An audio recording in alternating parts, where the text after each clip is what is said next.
우리에게 주신 하나님 말씀은 누가복음 19장 1절부터 10절 말씀입니다. 8절부터 10절 말씀을 합독하고 누가복음 19장 1절부터 10절 말씀을 보도록 하겠습니다. 우리 8절부터 10절을 합독하겠습니다. 삭개오가 서서 주께 여짜오되 주여 보시옵소서 내 소유의 절반을 가난한 자들에게 주겠사오며 만일 누구의 것을 속여 빼앗은 일이 있으면 내 갑절이나 내 갚겠나이다. 예수께서 이르시되 오늘 구원이 이 집에 이르렀으니 이 사람도 아브라함의 자손이미로다. 인자가 온 것은 잃어버린 자를 찾아 구원하려 함이니라. 아멘. 자, 누가복음 19장 1절부터 10절의 말씀은 예수님께서 여리고의 키 작은 세리장 삭개오를 구원하신 사건입니다. 옛날 성경에는 뽕나무에 올라갔다라고 해서 좀 우리가 뽕나무 그랬는데 여기는 돌무화과 나무라고 이렇게 번역이 되어 있습니다.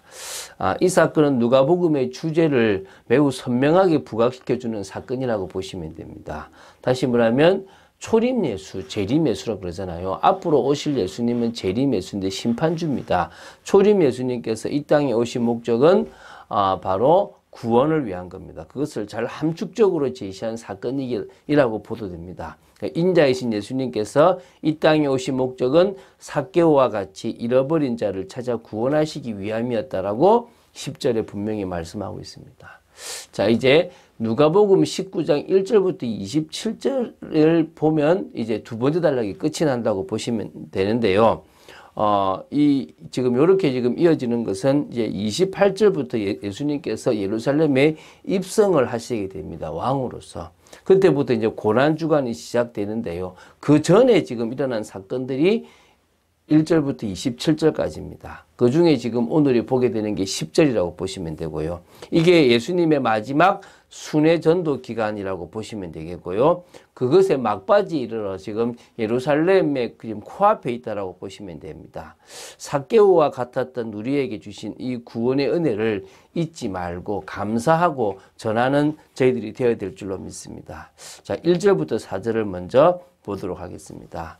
자, 어제 맹인 바디메오를 이렇게 그 바디메오의 눈을 뜨게 하시고 그에게 구원의 은혜를 주셨던 장소도 여리고고 지금 이 삭개오가 있었던 장소도 여리고입니다. 그래서 여리고 그 옛날 그 무너졌던 그 성을 말하는 건 아니고요. 거기는 지금도 폐허가 되어 있습니다. 제가 가보니까 폐허고요.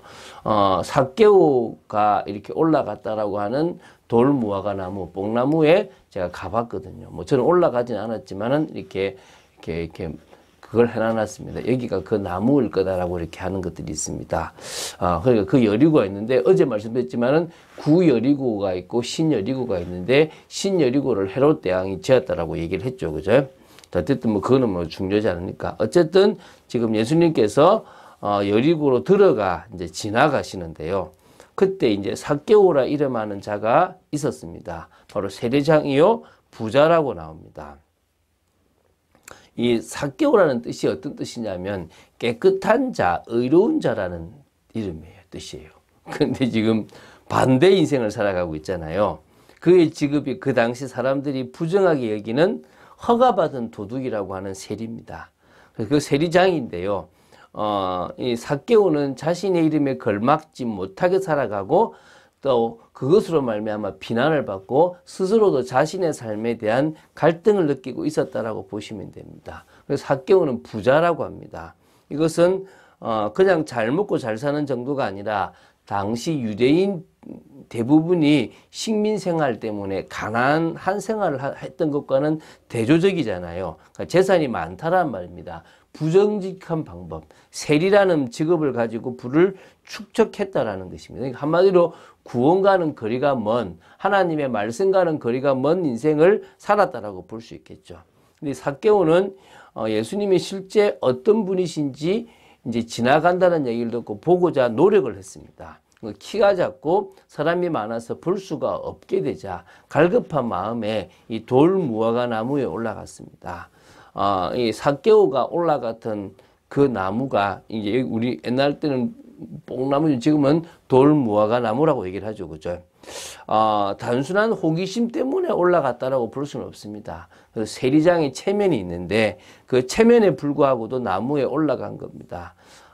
예수님은 이 다른 유대인하고 달랐어요. 자신을 경멸했던 많은 유대인들과는 다르다는 것을 알았죠. 왜냐하면 마태가 바로 누구죠? 예수님의 제자입니다. 자기와 같이 세리잖아요. 죄인들의 친구가 되어주셨고 병을 고쳐주셨을 뿐만 아니라 죄를 사하는 권세도 있다라는 이야기를 아마 들었을 것입니다. 어떻게 했든지 예수님을 만남으로 외롭고 수치스러운 자신의 상황에서 구원받고 싶은 열망이 있었다라고 보시면 됩니다. 이게 은혜예요. 하나님이 그의 마음에 성령을 주시면 이 죽었던 영혼이 살아나기 때문에 자신이 죄인인 게 깨달아지고요. 그리고 예수를 믿어야 될 이유가 생기는 겁니다.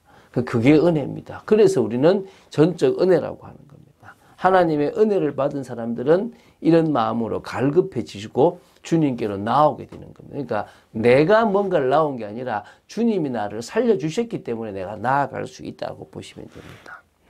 자, 5절부터 7절을 보겠습니다. 예수님은 삭개오가 올라가 있는 돌 무화과 나무를 바라보시면서 삭개오를 부르십니다. 삭개오야, 속기 내려오라. 내가 오늘 내 집에 유하여야 하겠다. 삭개오는요, 놀랄 수밖에 없었습니다. 어떻게 나를 알지? 주님이 나의 집에 유한다고? 상상도 못했던 일들이 자신 앞에 벌어진 겁니다. 전혀 자신은 모르고 전혀 자신의 집에는 모실 생각도 할 수가 없었는데 내 이름을 알고 내 집에 들어와 유한다는 말. 급히 내려와 즐거운 마음으로 예수님을 자신의 집으로 영접했습니다. 많은 사람들은 삭개오가 죄인인 세리임을 알고 있으니까요. 수군거리기 당연한 겁니다. 어떻게 저가 죄인의 집에 유하러 들어갔냐? 야, 막 이렇게 얘기하겠죠. 우리도 모르게 사람을 그 행위대로 판단하게 됩니다.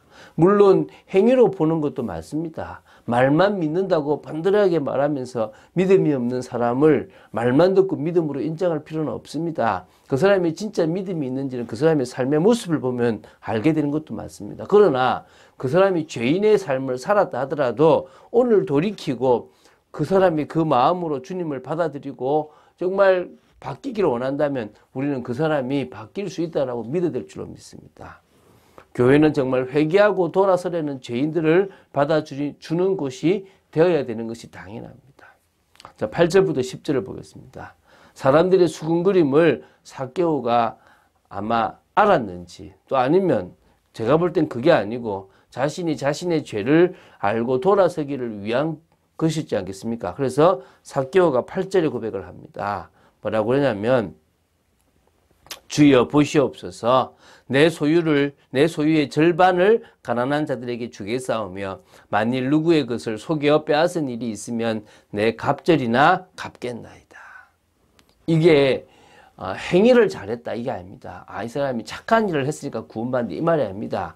이런 삶이 이런 고백이 믿음으로부터 시작된다는 거예요. 이 사람이 진정한 믿음이 있으니까 저 삶까지 갈 수 있다는 것입니다. 결국은요, 하나님의 은혜로 생긴 믿음이라면 순종의 삶으로 가지게 돼 있다는 겁니다. 여러분, 하나님을 향한 올바른 믿음이 있습니까? 주 예수에 대한 올바른 믿음이 있습니까? 그러면 변화가 되게 돼 있는 겁니다. 왜? 새 생명의 축복이 있으니까 그게 진정으로 하나님의 은혜라는 거예요. 사람들은요, 자기가 막 바뀌려고 그래요. 안 바뀝니다, 사람은요. 그래서 회개하고 돌아설 수 있는 것은 믿음 때문이다. 그래서 진정한 믿음과 믿음에 맞는 순종의 삶이 같이 이어진다는 것입니다. 예수님께서는 진정으로 자신의 죄를 회개하고 주 예수 그리스도를 믿음으로 자신에게 우상이었던 자신에게 전부였던 그 물질을 내려놓는 삭개오를 향하여 뭐라 그럽니까? 네 오늘 구원이 이 집에 이르렀다. 이 사람도 아브라함의 자손이다. 자신의 삶을 바꾼 겁니다. 자신이 우상으로 두고 자신이 인생의 전부로 두었던 목표로 두었던 그 모든 것을 내려놓을 수 있을 만큼의 믿음이 이 삭개오에게 있었다는 것입니다. 믿어지십니까? 주님은 은혜를 주셔서 자신이 죄인임을 깨닫게 하시고 죄를 회개하고 돌아셔서 좀 돌아서서 주 예수 그리스도를 믿는 사람에게 의로움을 선포하십니다. 그리고 자녀가 되었다고 선포하십니다. 그래서 삭개오 역시 아브라함의 자손이라는 겁니다. 예수님께서 이 땅에 오신 이유를 10절 마지막에 설명하시면서 오늘 말씀을 마치는데요. 인자가 온 것은 잃어버린 자를 찾아 구원하려 함입니다. 여러분, 저와 여러분이 잃어버린 자였습니다. 죄로 말미암아 하나님을 떠나서 하나님과 외인이었는데 하나님께서 우리를 찾으셔서 우리가 아브라함의 자손이 되었고 하나님의 자녀가 되었습니다. 나중에 예수님은 세상을 심판하러 재림주로 오실 것입니다. 그러나 2000년 전에 예수님이 오신 이유는 구원의 길을 여시고 많은 사람들로 하여금 회개하고 믿음으로 구원을 이루게 하시려고 했습니다. 바로 잃어버린 자를 찾아 구원하시려는 주님의 마음을 이해하고 우리도 우리의 삶을 주님이 원하시는 것에 드리고 살아가야 될 줄로 믿습니다. 한나가 자신을 위한 삶에서 하나님을 위한 삶으로 바뀌었습니다. 우리가 우리 자신을 위한 삶에서 하나님을 위한 삶으로 바뀌는 것이 중요합니다. 많은 사람들은 자신을 위해 살아갑니다. 무엇이 맞고 안 맞고의 개념이 아닙니다. 이 세상 사람들은요, 결국은 틀린 인생을 살아가기 때문에 이렇게 해도 틀리고 저렇게 해도 틀리는 겁니다.